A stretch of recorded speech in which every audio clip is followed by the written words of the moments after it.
ఆంధ్రప్రదేశ్లో ముఖ్యమంత్రిగా ఉన్న చంద్రబాబు నాయుడు గారు మళ్ళీ పాత పద్ధతే అవలంబిస్తున్నారా? 2019కి ముందు ఏ మాదిరిగా అయితే తాను పరిపాలన చేశారో మళ్ళీ అటు తిరిగి అదే మాదిరిగా అదే పిచ్చి మీటింగ్లు గంటల తరబడి పెడుతూ ముందుకు సాగుతున్నారా అంటే ఖచ్చితంగా అవును అనే సమాధానమే వస్తుంది. ఎందుకయ్యా అంటే ఇటీవల చంద్రబాబు నాయుడు గారు తన మీటింగ్లు గంటల కొద్దీ ఉద్యోగస్తులను ఇబ్బంది పెడుతూ పవర్ పాయింట్ ప్రజెంటేషన్లు చేస్తూ ఇబ్బంది పెడుతున్నట్టుగా సమాచారం అందుతుంది.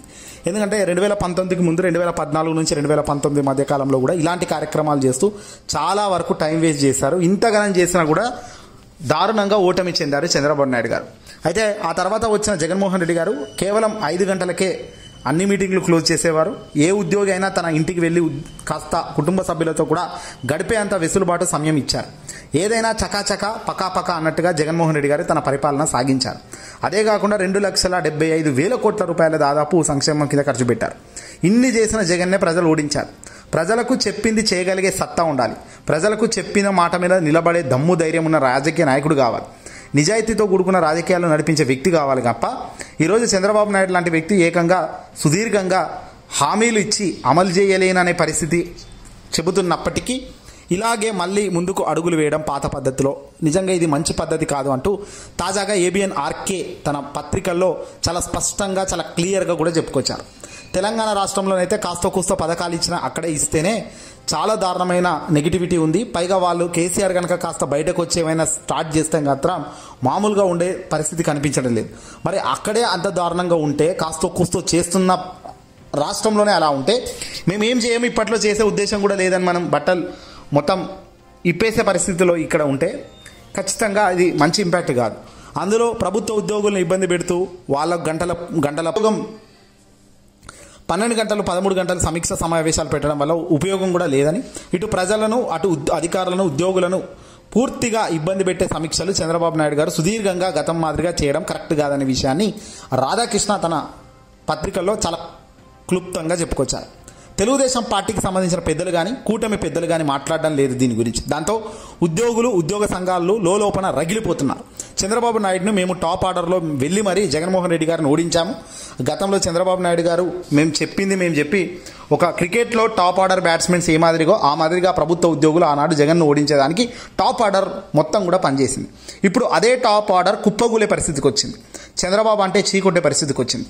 వాళ్ళకు ఇవ్వాల్సినవి సకాలంలో చెల్లించి సకాల సమయంలో వాళ్ళతో పని చేయించుకుంటే బాగుంటుంది తప్ప ఇలాంటి పరిస్థితి వస్తే మాత్రం వాళ్ళు కూడా ఉద్యోగాలకు ఇవ్వాల్సిన రాయితీలు ఇవ్వకుండా ఉద్యోగులను ఇబ్బంది పెడితే మాత్రం మళ్ళీ అదే టాప్ ఆర్డర్ మొదటికి వచ్చి నిలబడి ఎక్కడైతే అధికారం తెచ్చేందుకు కష్టపడ్డామని చెప్తున్నారో అదే టాప్ ఆర్డర్ మళ్ళీ దించేదానికి కూడా కష్టపడతారు అనడంలో సందేహమే లేదు. ఇక సంపద సృష్టించాక ప్రజలకు పంచుతానంటున్న చంద్రబాబు మాటలను నమ్మే పరిస్థితి ప్రజానికంగా లేదు. ప్రజలు ఇప్పుడు ఇవన్నీ కూడా నమ్మే పరిస్థితులు లేరు. సూపర్ 6 హామీలు గాలికి వదిలేశారు అని వైసీపీ అంటుంది. అదే నిజం అనేటట్టుగా కూడా ఇప్పుడు కనబడుతుంది. పక్క రాష్ట్రంలో తెలంగాణలోనైతే ఏకంగా రేవంత్ రెడ్డి సర్కార్ను ఊహించని స్థాయిలో ప్రజా వ్యతిరేకత విపరీతంగా పెరుగుతున్న తరుణంలో కేసీఆర్ గనక పుంజుకుంటే కేసీఆర్ అనే ఆల్టర్నేట్ ఇక్కడ ఎలాగో ఉంది కనుక తెలంగాణలో వాళ్ళు అక్కడ పుంజుకుంటే రేవంత్ రెడ్డికి అంత సానుకూలంగా పవనాలు అయితే ఉండవు.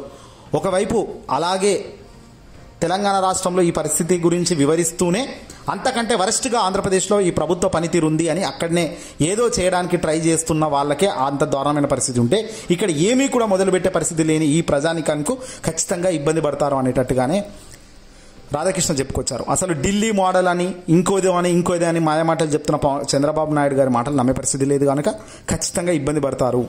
ఇలాగే ముందుకు అడుగులు వేస్తే ఖచ్చితమైన ఓటమి చవి చూడక తప్పని పరిస్థితి వస్తుందని రాధాకృష్ణ చంద్రబాబుకు డైరెక్ట్గా తన పత్రిక ద్వారా హెచ్చరిస్తున్నారు.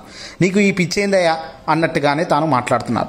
ప్రజలకు ఇవ్వాల్సిన సంక్షేమం ఇవ్వకుండా ప్రజలకు చెప్పిన మాటలు అమలు అయ్యే పరిస్థితి లేదు అని ప్రజానికి క్లియర్గా తెలుస్తున్నప్పుడు ఖచ్చితంగా ప్రజలు డిసిషన్ గట్టిగానే తీసుకుంటారు. అది కూటమిగా ఉన్న నువ్వైనా పవన్ కళ్యాణ్ అయినా ఇంకెవడైనా సరే అన్నట్టుగానే తెచ్చుకోండి. ఒకప్పుడు టాప్ ఆర్డర్గా పనిచేసిన వాళ్ళే ఇప్పుడు అదే టాప్ ఆర్డర్గా నిన్ను ఓడించడానికి కూడా పనిచేసే కాలం కూడా దగ్గరలోనే ఉందంటూ ఆర్కే చాలా సంచలన అటాక్ చేశారు. సర్వసాధారణంగా ఆంధ్రప్రదేశ్కి సంబంధించిన రాజకీయాల్లో ఏబిఎన్కి సంబంధించిన ఆర్కే గారు సంచలన వ్యాఖ్యలు చెయ్యరు. అది కూడా వాళ్ళకి సంబంధించిన చంద్రబాబు నాయుడు గురించి. కానీ ఈ మధ్య కాలంలో తాను చాలా సందర్భాల్లో చంద్రబాబు నాయుడు గారి రాజకీయం కరెక్ట్ కాదు, మేము ఇది ఎక్స్పెక్ట్ చేయలేదు, ఇది కుదరదు అన్నట్టుగానే తాను ముందుకు అడుగులు వేస్తూ చెప్తున్నారు. మరి చెప్పేది చంద్రబాబు నాయుడు గారు వింటున్నారా లేదా సరి చేస్తున్నారా కాదు. అక్కడ పరిస్థితులు ప్రభావం. ఆర్థికంగా డబ్బు లేదు, పంచేదానికి స్కోపు లేదు. తెచ్చిన డబ్బులు పెద్ద పెద్ద ప్రాజెక్టులకే పెడుతున్నాము అని చంద్రబాబు స్వయంగా చెప్పేశారు. వెల్ఫేర్కి ఇవ్వలేమో ఆ డబ్బును అని చెప్పేశారు. వెల్ఫేర్కి ఇవ్వాలి అంటే సృష్టించాలి, డబ్బును సృష్టించిన తర్వాత మేము ఇస్తామంటే డబ్బు సంపాదించాక ఇస్తామంటే ఎప్పుడు సంపాదిస్తావు, ఎన్ని ఏళ్ళకి సంపాదిస్తావు. ఈ మధ్యకాలంలో జమిలీ వస్తే పరిస్థితి ఏంటంటే మాత్రం చెప్పే పరిస్థితిలో చంద్రబాబు లేడు, పవన్ లేడు. ఈ మధ్యకాలంలోనే కూటమిలో చిచ్చులు, కూటమిలో రగడ అంతా కూడా మనం చూస్తున్నాం. ఏదేమైనప్పటికీ దేశవ్యాప్తంగా ఉన్న బీజేపీ ఎన్డీఏ సర్కార్ అండదండలతో కాస్తో కూస్తో పోలవరంకు, కాస్తో కూస్తో అమరావతికి డబ్బులు వరల్డ్ బ్యాంక్ నుంచి లోన్ అయినా తెప్పించుకునే పరిస్థితి ఉంది. కానీ అది కూడా సపోర్ట్ కూడా లేకపోతే అసలు ఆంధ్రప్రదేశ్ రాష్ట్రం ముందుకు కూడా పోదు. మరి ఇక్కడ జగన్మోహన్ రెడ్డి గారు ఎన్నికలకు ముందు చెప్పిన ఆ పదాలు నమ్మాలా, లేదంటే చంద్రబాబు చేసిన ఈ మోసాన్ని నమ్మాలా అన్నది కూడా ఆలోచన చేయాలి. ఏదేమైనప్పటికీ కూడా అల్టిమేట్గా ప్రజానికము ఘోరంగా దారుణంగా మోసం చేశారు అనేది మాత్రం బలపడుతుంది. లేదు మేము ప్రజలను మోసం చేయలేదు అనుకుంటే వెల్ఫేర్ కొద్దిగా గొప్ప ముందుకు అడుగులు వేయగలిగితేనే, వెల్ఫేర్ స్కీమ్స్ ఇవ్వగలిగితేనే ప్రజల్లో వ్యతిరేకత తగ్గుతుంది తప్ప లేకపోతే కష్టం అంటున్నారు ఆర్కే.